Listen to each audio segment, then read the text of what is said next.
Hey guys, so welcome back to our Banyo series, and for those na bago pa lang sa panonood ng ating series, this is actually being shoot here sa my comfort room, and the reason why, it's because this is my comfort place, to discuss things, and sobrang tagal ko talaga mag-CR.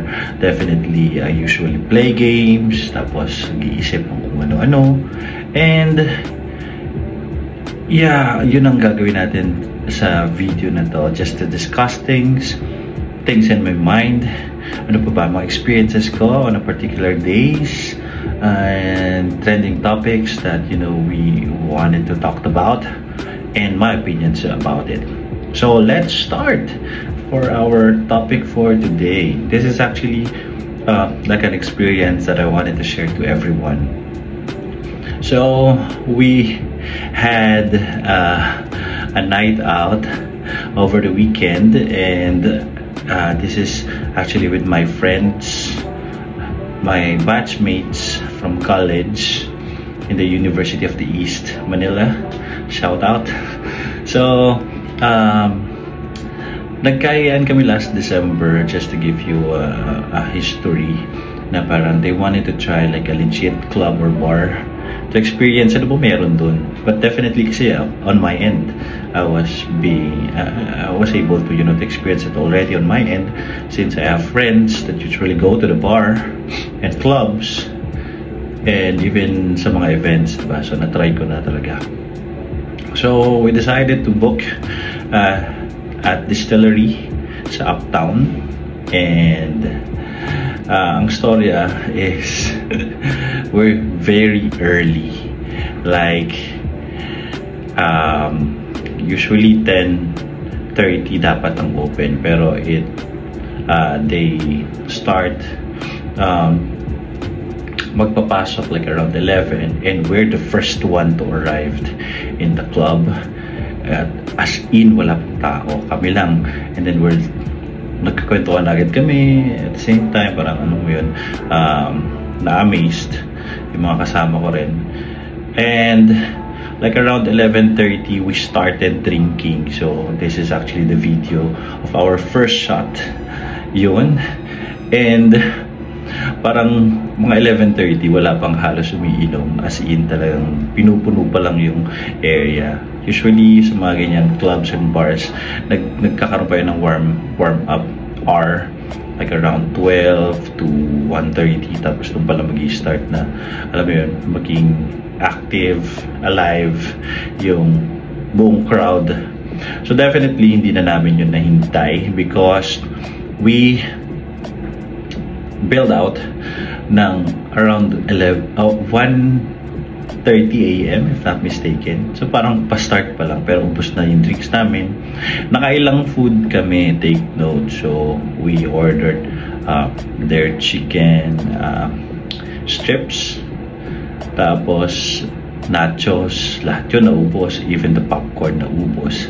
So I guess hindi na talaga kami bagets in terms of going to this kind of place, especially my friends. So they just wanted to experience kung ano bang meron sa loob, and ano bang makukuha natin sa video nito. Actually, for me, I just wanted to share na kids nowadays, especially Gen Alpha and millennials, good for them that they are experiencing this kind of activities on their end. Kasi before, sa end namin, parang we have a lot of constraints like studies, budget, diba, and parents is medyo strict.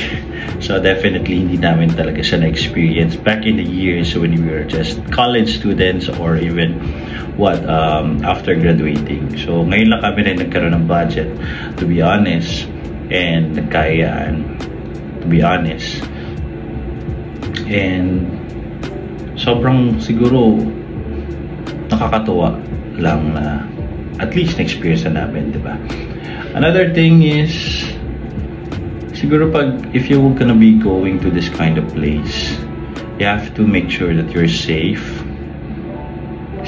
in all of the factors that can happen. alam mo yun, yung parang you go there to party, to enjoy, to have fun with people, not just with your friends but also to the crowd or even the other tables. So we have to respect everyone that is in that particular area. Like, hindi mo kailangan makipag-away, makipag-asaran sa kabilang table because it really not suits your expectations, diba? So, be friendly, be kind. Tapos, we are there to, to have fun. So, definitely make the ambience, the environment fun and masaya, diba? Another thing is yun nga, katulad ng sabi ko, security and safety. If you're alone, so make sure na you know your limits. Make sure that you know how to handle yourself. Huwag ka magpaka-wasted unless you have friends that you can trust. Alam mo yun, i-guide ka at will take care of you kung wasted ka na, at the same time blackout ka na of what is happening around you, because it's really dangerous, especially kung mag-isa ka lang. Paano kung biglang na blackout somewhere, di ba? So yun yung mga parang na-realize ko the moment na pumunta kami doon and after ng night out. Kudos tuloy. I was really enjoy the night. I met a lot of people, new people.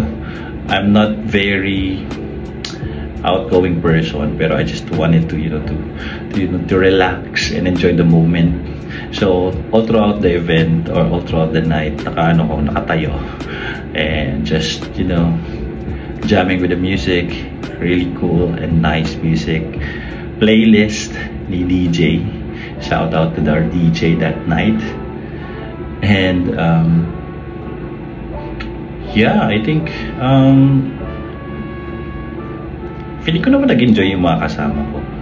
Pero yun nga lang, parang iba talaga na yung priorities,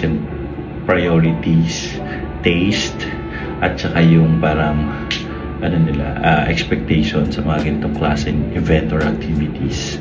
So for sure, baka mag-isip pa kami ng iba pang hindi namin na-experience back in the years or back in the college years na gusto namin ma-experience at this point of